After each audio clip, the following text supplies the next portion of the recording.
ಸಂವಿಧಾನಕ್ಕೆ ನೀನೆ ಶಿಲ್ಪಿಯು ದಾರಿದೀಪವು ನೀನೆ ಕಲಿಸಿಕೊಟ್ಟೆ ಸಮಾನತೆಯನ್ನು ಏಕತೆಯನ್ನು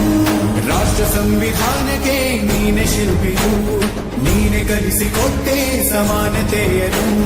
ನಿನ್ನ ಲೇಖನಿಯ ಬರಹ ದೇಶ ಖರ್ಚನೆ ಒಂದು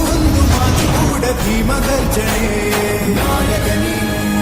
ಭೀಮರ ಮಹಾನಾಯಕ ನೀನು ಭೀಮರ ನಾಯಕ ನೀನು ಭೀಮರ ಮಹಾನಾಯಕ ನೀನು ಭೀಮರ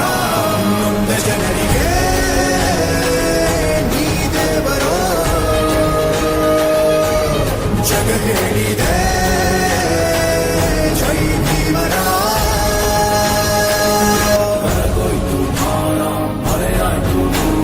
ಸಂಕಟದಲ್ಲಿ ಬಂದೆ ಆಗಿ ಆಧಾರ ನಿನ್ನಿಂದ ಅಸಮಾನತೆ ಈಗ ದೂರ